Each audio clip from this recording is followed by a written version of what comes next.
So, Julie, thanks for coming in studio today. Thanks for having me.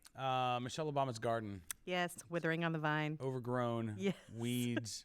Everywhere. It's weird. Tomatoes are rotting. My garden has not been affected by the government shutdown. That's because you tend to your garden. Has your garden been affected? My garden has been affected by me. Okay. Who just doesn't have time to really deal with it. Yeah. So there's this story. It's on Drudge Report right Yes. now about Yes. The White House garden. Apparently, Has nobody been affected really. by the shutdown. Nobody goes out and weeds this stuff just on their own, right? Yeah. I And- mean, this is a perfect metaphor, right? Yeah. For the White House. Like, if you don't get government help, if you don't get help from Big Brother, you die. Right. That's the perfect metaphor for you wither on the vine. Now, here's the weird thing. There is a crew of gardeners still there, right? But a White House source told the blog Obama Foodorama. Which I follow. Do you? I do. Really? For years. Is it a big blog? It is. It Does it focus started on on the garden and on Let's Move. So anything that the First Family does having to do with obesity is covered by this blogger. Okay. Very popular website. So the executive chef's still there.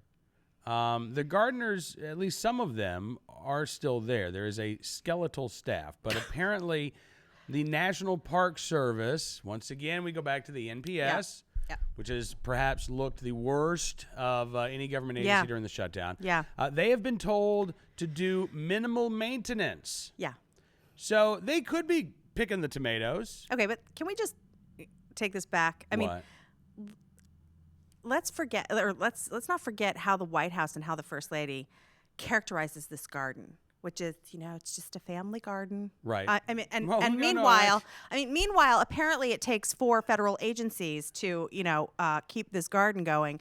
I mean, it's always bothered me, this advice that comes from people with staff, that they tell us, don't go to the grocery store for your vegetables. Go to, plant a garden, Right. And meanwhile, the ground here is as hard as a rock in the winter. You do have to go to grocery stores used to be considered progress, right? Wow, look, they're already sort of stacked in the can. right. Spend your Sundays canning. Right. And look, here's the thing. If you want to, that's cool. But you shouldn't have to. It's not the 1880s. And frankly, look, people are busy. They don't necessarily have time. We demonize sort of the big grocery stores. Oh, it's so terrible that you get your groceries in the vegetable aisle. Right. For shame. For shame. You did not pluck that from the Look, earth. I just think that it's sort of like the reality of Michelle Obama's garden it's really not Michelle Obama's garden, right? It is maintained by massive staff of people. I don't mean to compare Michelle Obama to Marie Antoinette, although that's the analogy I'm going to go with because it's the story from history that comes to mind. Marie Antoinette used to like to dress up as a shepherdess, yes, right? she did, and she would go yes. and she had her flock of sheep, and so Charming for an little- hour or two, when she wanted to get back to the earth, Yep. she would go and she would pretend to be one of the people. Right. And I'm sure that this White House garden provides that very same experience for Michelle Obama. Yeah. Now, what's fascinating is that the plants kind of need her to step up a little bit right now. If she cares so much about the kale and the lettuce and the Right. tomatoes, then Right. she could go out. She could spend 20 minutes. It's 1,500 square Yeah. feet. I mean, now listen, yeah. I know something about 1,500 square feet of garden. It doesn't take that long. Yeah. Honestly, get the Right. kids involved, get your friends over. But what this shows, Julie, is that this isn't really that important to Michelle Obama either. No, it's great for a photo op. I mean, several times a year she goes out there and, sort of her garden wear and was there with a school. They bring in a class or two and they pick vegetables, and it's very good for a photo op. And look, I have praised the First Lady at times for showing leadership as a parent. But again, the White House garden has been used to lecture people about where they get their food and suggesting to people who are already busy that they tend to garden, perhaps raise a few animals. Right. And, Right. Which you know a little bit about how time-consuming that is as well. So I had not heard of this Obama Foodorama blog before, and Yeah, I got to it's- tell you, it's a love fest. one of the most fascinating pieces of this article is they have an apiary, they have a beehive, and I have to talk I to never one heard of it my called that. yeah, and I have to talk to one of my beekeeping friends because I'm pretty sure that PETA would have a problem with this. PETA would almost call this bee abuse. I think they've set up the beehive in a place where they have to, let's see, installed at Mrs. Obama's behest in 2009, the hive is the first ever to be on the grounds and is strapped to its base so it doesn't blow over when President Obama takes off and lands on Marine One. Okay, maybe you can move it away from the landing pad because I can't imagine these little bumblebees flying around all of a sudden. Whoa, right?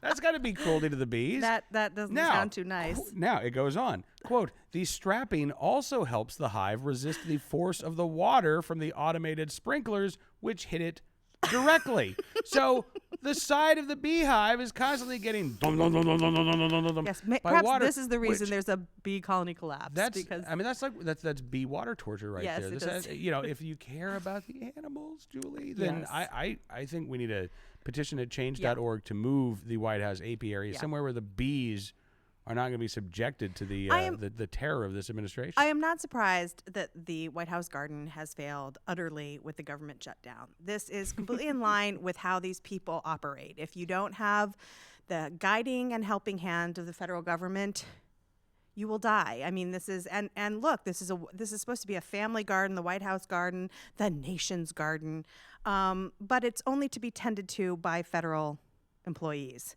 Not by the family, not by Right. volunteers, not by, interested parties at the White House. It is clearly it has suffered because the people who tended on the federal dollar dole are not there to help. Yeah, and really, honestly, there are so many. It just speaks volumes. It does. There's so many analogies to make here, but but I think even we shouldn't ignore the very basic that look. Here we have a first family who, granted, look, I know Michelle Obama's got a lot of job duties to do as the first lady, but this was supposed to be something that was important to her, and it's something that millions of Americans managed to do. See, that's the thing. Not only does Michelle Obama tell us, "Oh, Julie, if you really care about your kids, you'll have a garden." You know what? People do. I think this But when push comes to shove, all of a sudden now we see this fall by the wayside. It's really not that important to her. If she has to do it herself, if the first family has to do it themselves, if they can't have the staff do it, and you know what? You're right. It gets back to most of us don't have staff, so quit telling us how to live our lives when you do. Your lives are different than ours. Yeah. I think what's happened to the White House garden is the best thing, is the best sort of message to be sent to the American public, which is, look, gardens do take some time. I mean, I have a very, very, very small garden in my backyard. I get some things from it throughout the year, not much. It certainly doesn't feed my family. But to suggest that, and also, I mean, I spend a considerable amount on the seeds and plants beforehand. So it's not as though I haven't put an investment, not only of time, but money in on, and I do lettuces by seed. I don't buy all the starter plants. I actually buy a couple $2 bags of seeds. So I'm trying to save money, but it still costs something to put this thing in. And then I probably break even. I don't get I don't get this sort of harvest. Some people do because they put more time into it. But I think, again, this is a good lesson. Maybe if the American public see the garden and, without the tending of, hundreds of staff members, it doesn't do well. Well, that's the kind of energy you have to put into these things. Exactly.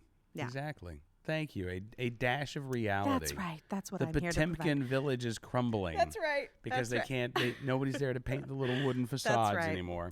All right. Listen, I know we're probably running long on time, but we've got to talk about. There's almost enough stuff now for a segment called "Doing the Wrong Thing," because apparently doing the right thing is the wrong thing now. In North Andover, Massachusetts, a high school student gets a call. It's Saturday night. One of her friends is at a party. She's drunk. She can't drive home. Okay, what would you want your child to do in that situation? Yeah, if they're not going to call home and call me, I'd want them to call a friend.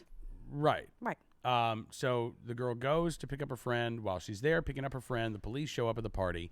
The police quickly determine she's not drinking. She hasn't been drinking. They quickly determined that she was there to give a friend a ride home. The school, on the other hand, says, "What the hell's going on here? Zero tolerance. Zero tolerance. And what they've kicked her. They've kicked her off the cheerleading squad. Yeah, volleyball. Right, or the volleyball team. For being Star responsible. volleyball player. For being responsible. She was home with her parents. Yeah, helps out a friend. It is so. I think she was getting off of work, actually. Was she? Okay. Yeah. Okay. Well, so it's so outrageous. I mean, this is exactly, I went to, not to date myself, but I went to high school when, during the big, like, just say no and, right. Call a friend, designated driver. I mean, that was all coming up. And it was so important. I mean, I believe there were probably, commercials that showed kids doing exactly what this girl has done.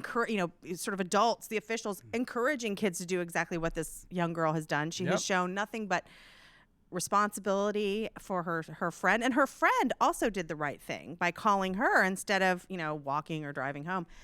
And punishment. But again, we've said this with the kids who were shooting the air pistol at a target in their front yard. Right. The police came, dismissed it, and then the school expelled them. I mean, again, suddenly schools are becoming law enforcement agencies. Yeah.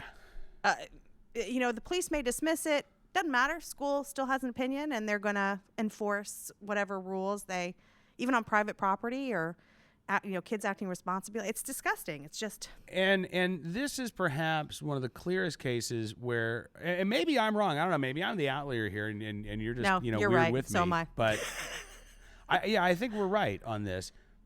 The school's moral values that it's displaying right now would seem to be so far out of whack with the community that again, the parents can't tolerate this. No, this you is have going to to have zero tolerance for this type of behavior I the have school. zero tolerance for schools encouraging drunk driving, which is essentially what they're doing. I have zero tolerance for schools No, discouraging responsible behavior. Well, that's the thing. The school would say, Julie, of course we're not encouraging drunk driving. We're discouraging teen drinking.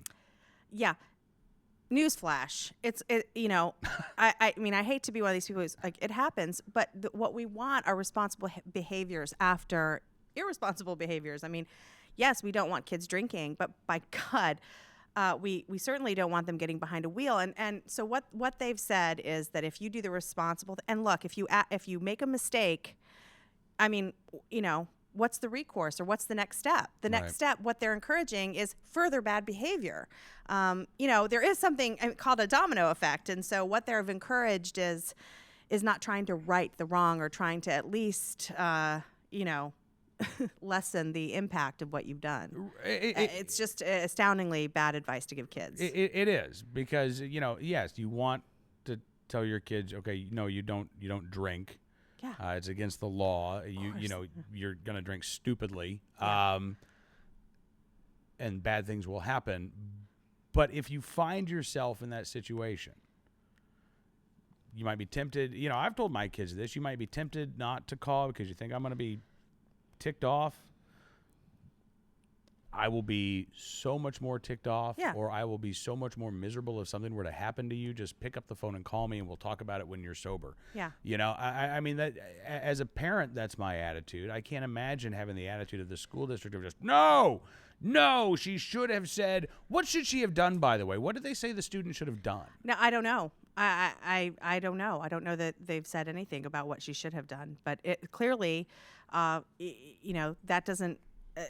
that leaves an obvious question there. What in the world was this girl supposed to do? Yes, okay, we don't actually own a time machine, so we can't reverse and have her not be drunk. So, And by the way, the student was every student at that party? Were they also removed from school activities? The ones who'd been drinking? That's a very good question. I don't know. I don't know. But you're right. But to include this girl in the sort of punishment of that the others may have incurred is just really outrageous. Yeah.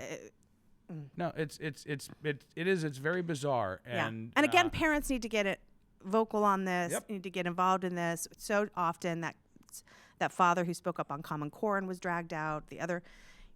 Parents have got to speak up. Absolutely. All right, Julie Gunlock, thank you very much. And thank you for not saying we're doomed this week. We're doomed. I got it in. All right. Thanks, Julie.